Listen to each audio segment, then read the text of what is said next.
আসসালামু আলাইকুম রহমতুল্লাহ। Online study কেয়ারের পক্ষ থেকে সবাইকে জানাচ্ছি আন্তরিক শুভেচ্ছা। আজকে আমরা বিএসসি অনার্স থার্ড ইয়ারের আমরা কমপ্লেক্স অ্যানালাইসিস নিয়ে আমরা ভিডিও লক্ষ্য করতেছিলাম। আমরা কমপ্লেক্স অ্যানালাইসিসের আজকে আরও কয়েকটি প্রশ্ন সমাধান করব। এখানে যে প্রশ্নগুলো দেওয়া আছে এগুলো মূলত জটিল সংখ্যার স্বীকার্য সমূহ, যা যা মোটামুটি অনেকবার করে বোর্ড পরীক্ষায় আসছিল। ঠিক আছে, এখন আমরা 1 নম্বর সমাধানের ক্ষেত্রে চলে আসি। 9 এর নাম্বার, মূলত এটা 9 হচ্ছে তিতাস পাবলিকেশনের সায়েন্স বই প্রকাশনের মূলত বইটা। এখানে সর্বপ্রথম দেওয়া আছে Z1 plus Z2 less than equal Z1 plus Z2 modulus. এটা আমাকে প্রমাণ করতে হবে। ঠিক আছে, আমরা লিখতে পারি Z1 প্লাস Z2, এর উপরে যদি আমরা স্কোয়ার দিই, ঠিক আছে, তাহলে আমরা কি লিখতে পারি? আমরা জানি যদি জেড এর উপর স্কোয়ার দেওয়া যায়, সাপোজ যদি এমনটা হয় জেড জেড প্রাইম এর উপর যদি স্কোয়ার দিই, তাহলে লিখতে পারি আমরা জেড জেড আর ইন্টু লিখতে পারি জেড জেড প্রাইম। আমরা এইভাবে লিখতে পারি। ঠিক আছে, তাহলে এখানে সম্পূর্ণের উপর আমাদের কি বর্গ আছে, তাহলে লিখতে পারবো কি Z1 প্লাস Z2। ঠিক আছে, এরপরে কি হবে Z1 প্লাস Z2 কি হবে, সম্পূর্ণটার উপরে কি হবে বাপ চিহ্নটা হবে। এরপরে এখন আমরা লিখতে পারি Z1 প্লাস Z2, এখানে লিখতে পারি Z1 বার প্লাস Z2 বার। ঠিক আছে, এটা কেমনে, যদি আমাদের এভাবে থাকে Z বার, তাহলে লেখা যায় যে Z প্লাস যদি দিই আমরা Z1 প্লাস Z2 বার, এটা লেখা যায়, এটা একটা স্বীকার্য। ঠিক আছে, এরপরে আমরা কাজ করব এটাতে গুণ দিয়ে দিব, তাহলে কি হবে Z1 বার প্লাস Z1 Z2 বার প্লাস Z2 Z1 বার প্লাস Z2 Z2 বার। আমরা কিন্তু গুণ করে দিয়েছি। ঠিক আছে, এবার আসি Z1 Z1 বার। এটা মানে কি? এটা মানে হচ্ছে যে Z1 Z1 বার, এটা এর কি মডুলাস না, এটা এর কি কনজুগেট না, এটার কনজুগেট হচ্ছে এটা। তাহলে আমরা লিখতে পারি Z1 স্কয়ার। ঠিক আছে, Z1 স্কয়ার বলতে আমরা Z1 বার বুঝি। তাহলে লিখতে পারবো এখানে Z1 স্কয়ার প্লাস এটা মানে কি, আমরা লক্ষ্য করি যদি এভাবে থাকে কখনো যে Z1 Z2 বার, মানে এর কনজুগেট হচ্ছে এটা, তাহলে আমরা লিখতে পারি যে টু রিয়েল Z2 বা Z, আমরা এই কথা লিখতে পারি কিন্তু টু রিয়েল Z। ঠিক আছে, তাহলে এখান থেকে আমরা কি লিখতে পারবি, টু রিয়েল, দুইটা যেহেতু আছে সুতরাং কি Z1 Z2 কি হবে বার প্লাস Z2, আর এটা মানে কি Z2 বার, এই যে এই সিস্টেমে আছে সুতরাং কি লিখতে পারবো Z2 এর উপরে কি স্কয়ার। যদি Z প্লাস Z বার কোনো যদি থাকে, Z প্লাস Z বার, Z1 plus Z1 plus Z বার প্লাস Z2 প্লাস Z1 বার। ঠিক আছে, যদি এই আকারে থাকে তাহলে আমরা লিখতে পারি two real of Z less than equal, so লিখতে পারি কি less than equal to of, তাহলে এখানে এই বাকিটা চলে আসবে এটা, তাহলে Z1 এর উপরে স্কয়ার প্লাস Z2 এর উপরে স্কয়ার প্লাস টু Z বলতে এখানে Z1 প্লাস Z2, এখানে টু Z1 Z2 বার, এটা লিখতে পারি কি, তাই না? Z1 plus Z2 whole square less than equal, একেবারে দিয়ে দিলাম লেস দেন ইকুয়াল, এটা মানে কি Z1 plus Z2 z1 plus z2 এর উপরে কি স্কয়ার। এটা কি হবে লক্ষ্য করি, এই যে a square plus 2ab plus b square এই আকারে কিন্তু আসতেছে, তাই না? তাহলে একবার লিখতে পারি যে a plus b whole square. সেটা হচ্ছে z1, এই যে a স্কয়ার স্কয়ার কাটা গেল, তাহলে z1 থাকতেছে z1 plus z2 modulus less than equal.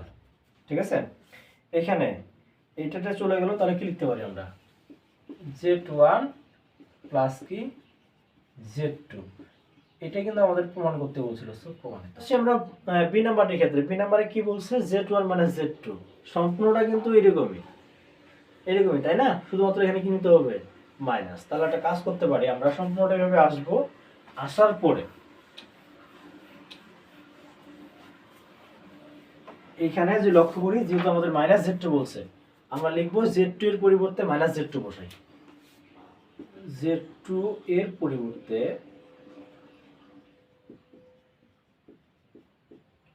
Minus z2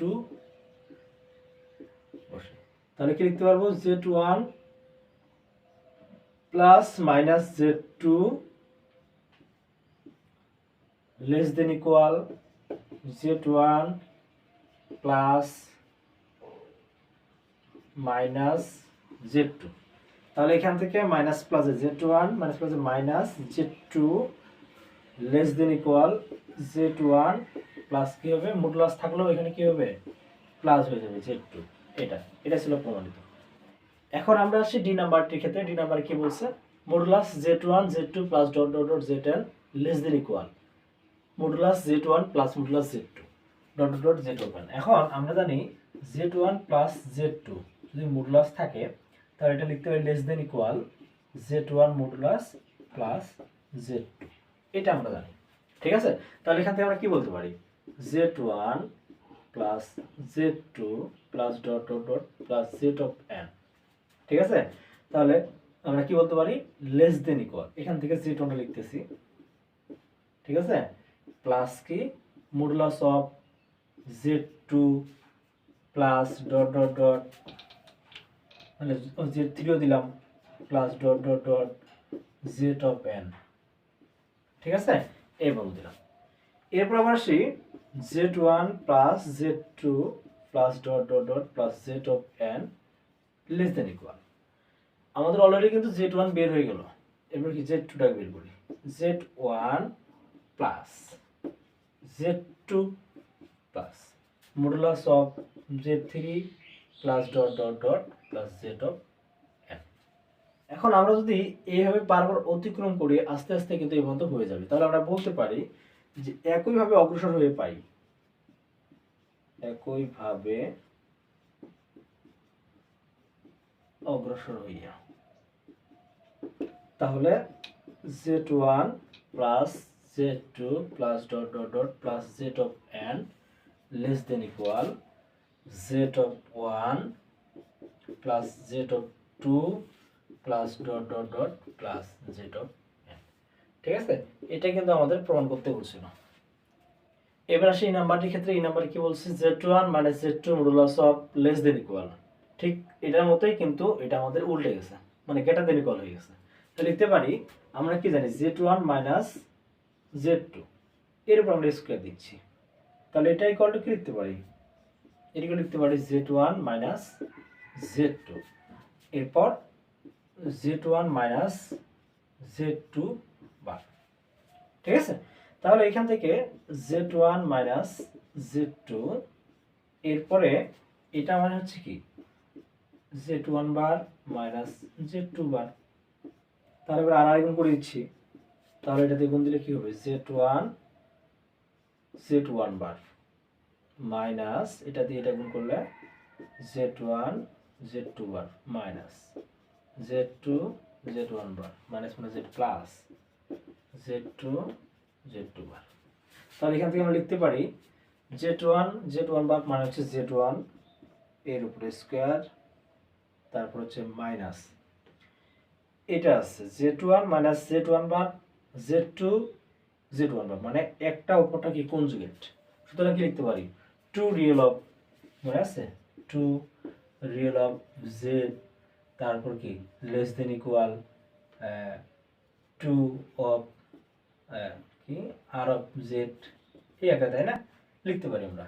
তাহলে এখান থেকে যেহেতু মাইনাস আছে, মাইনাসের জন্য আমাদের চিহ্নটা চেঞ্জ হয়ে যাবে, তো লিখতে পারি টু রিয়েল অফ, ঠিক আছে, জেড ওয়ান জেড টু বার, আর কি উল্টে গেল, গ্রেটার দেন ইকুয়াল, ঠিক আছে, জেড ওয়ান স্কোয়ার প্লাস, এটার কারণে আমরা লিখতে পারি জেড টু স্কোয়ার, লিখতে পারি, এটা লিখে ফেললাম জেড টু স্কোয়ার, ঠিক আছে। তারপরে কি minus two Z one Z two বার, এটা লিখতে পারি two Z one Z two বার, এই Z one minus Z two এর উপরে স্কোয়ার, ঠিক আছে, এটা জেড ওয়ান এর উপরে স্কোয়ার প্লাস জেড টু এর উপরে square minus two Z one, ঠিক আছে, two Z one Z two, এই আকারে, তাই না? এখন আমরা কি জানি, আমরা জানি জেড ওয়ান এর উপর যদি বার হয় তাহলে লিখতে পারি জেড ওয়ান, এটা লিখতে পারি। তাহলে এখান থেকে আমরা লিখতে পারি যে Z one minus Z two এর উপরে square less than equal Z one square plus Z two square minus two Z one Z two. তাহলে Z one minus Z two whole square less than equal A square plus A square minus two plus B square minus A minus B whole square, তাই না? A minus B whole square, তাহলে এটা কাটা, তাহলে Z one minus Z two less than equal Z one minus Z two. এই পর্যন্ত আমরা বললাম, এই পর্যন্ত কিন্তু আমাদের হয়েছে। এরপর এটাতে আসি, এখন আমরা লিখতে পারি এভাবে Z one minus Z two less than equal Z one minus কি জেড টু। তো এখানে আমাদের আরেকটা লাগবে মডুলাস চিহ্নটা, এটা লাগবে। এখান থেকে লিখতে পারি, যদি এক নম্বর সমীকরণ দিই তাহলে এক নং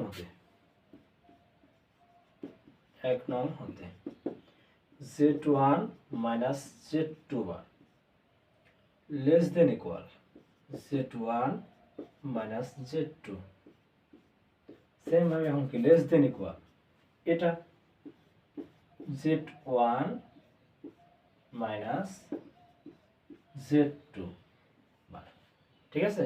এটা তোমাদের প্রমাণ করতে বলছিল যে less than equal Z one minus হচ্ছে জেড টু, ঠিক আছে। আশা করি এই পর্যন্ত আমরা খুব ভালোভাবে